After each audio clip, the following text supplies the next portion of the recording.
Hello everybody and welcome to the Rocky Top Insider post-game show here in Fayetteville, Arkansas after Tennessee Baseball's 4-3 loss in Game 1 of the Fayetteville Super Regional. The ball season will be on the line tomorrow here in Baum-Walker Stadium, but I got Ryan Schumpert here with me to break it down. I'm Jack Foster from the happenings today in Baum-Walker.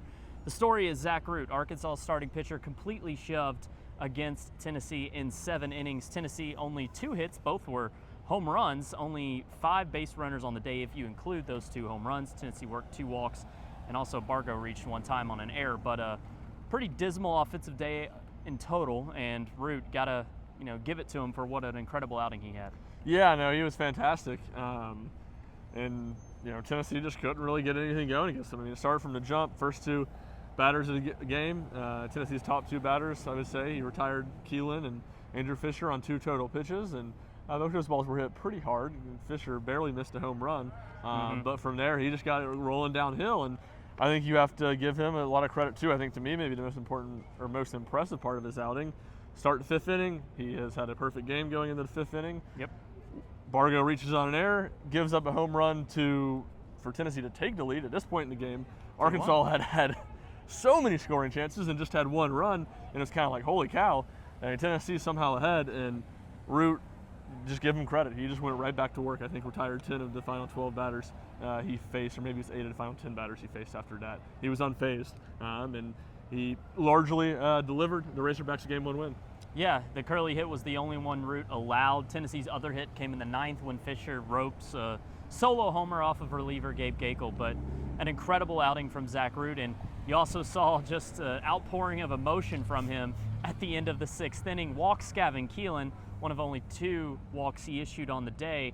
Andrew Fisher grounds into a double play, and Zack Root just completely cusses him out going back to the dugout over and over and over again, pointing at him. It was quite the scene, ejection worthy. I just don't think the umpires really saw it, but Root wasn't tossed, and it was we see emotion all the time. Tennessee certainly displays it a lot, but this was a little bit extreme from what we normally see. Yeah, for sure. And I would say, it's hard to say at any point this year Tony's been hotter than he was against Auburn when he got ejected, and he went out there to get ejected. He did that. That was so intentional. Oh yeah, completely. He left the dugout, and he was not going to come back to the dugout to coach the rest of the game. But besides that, that was as angry as I've seen him all season. And he talked about it post game that he didn't really have much of a problem with Root. He was just kind of had a little bit of a, can we call it both ways?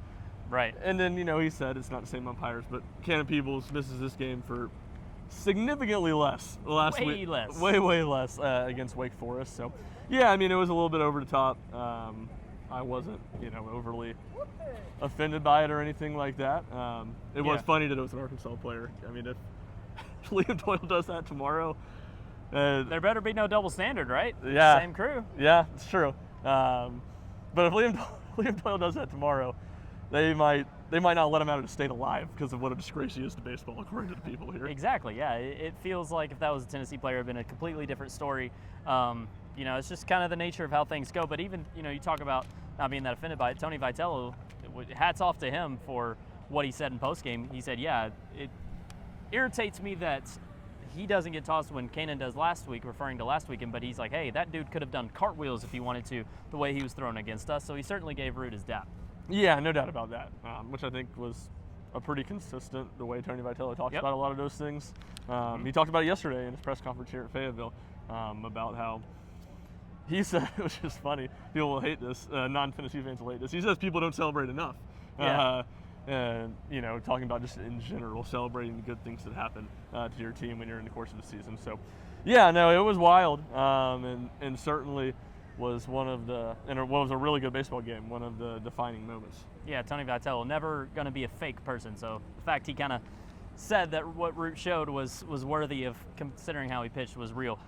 Talking about Tennessee's pitching in this game, we already touched on the offense. Marcus Phillips turns in a solid start. He was far from perfect, allowed multiple base runners in 4 of the 5 innings he completed, allowed a base runner in every inning, never had a 1-2-3, but worked really well around having guys on base, stranded 5 total in his outing, and I believe he got to 5 and a third. 5 and a third. 5 and a third. So far from perfect, but certainly a quality start from Marcus Phillips, and did a pretty good job in a tough environment today. Yeah, and against a really good offense. I think you would take it every single time. I mean, one of those earned runs he gives up was one that was left on base. He gave up a single with one out in the 6th inning that ended his day.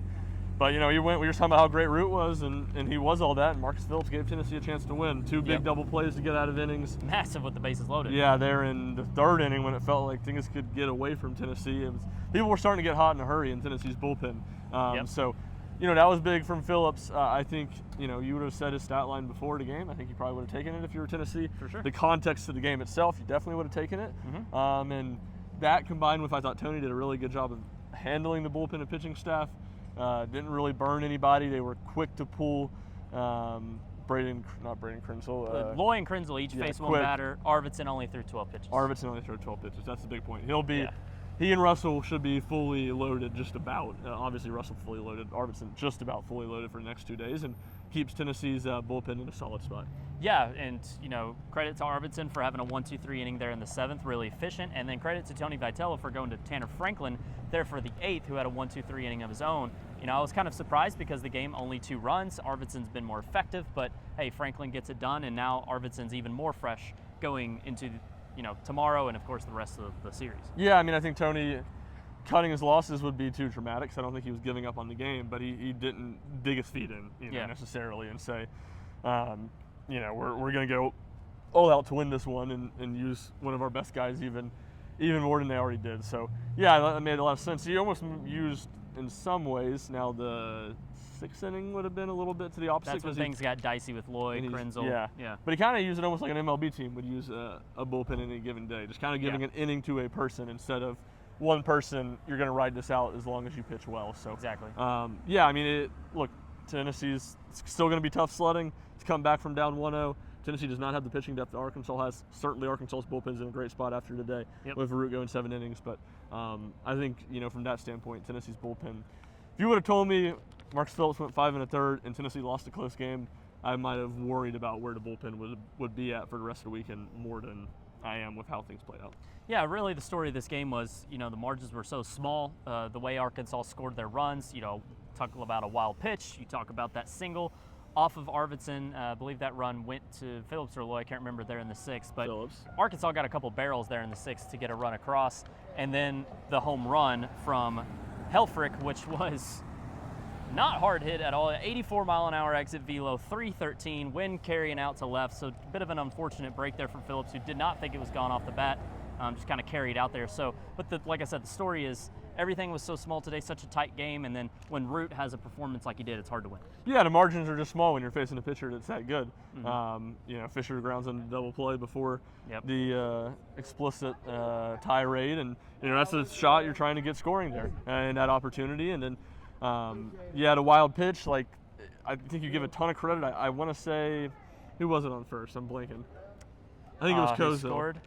I think it was Kozel to be I think so. It was a great read by him to take home. Saw it going in the dirt immediately. Yeah, Stone did a decent job of knocking it down, not letting it get too far away from him. Marcus Phillips has to be quick. Marcus Phillips is slow to cover home. He's got to be quicker. Didn't give Tennessee a chance to make the play because of that. So that one, and then Helfrich one, like that's tough luck. That's what we call a Lindsey Nelson Stadium special. If we were about 600, 700 miles east of here. That's right. However far Knoxville is from here. No, it's 700, I believe. Yeah, so, that's just a tough break. It's 320 down the line.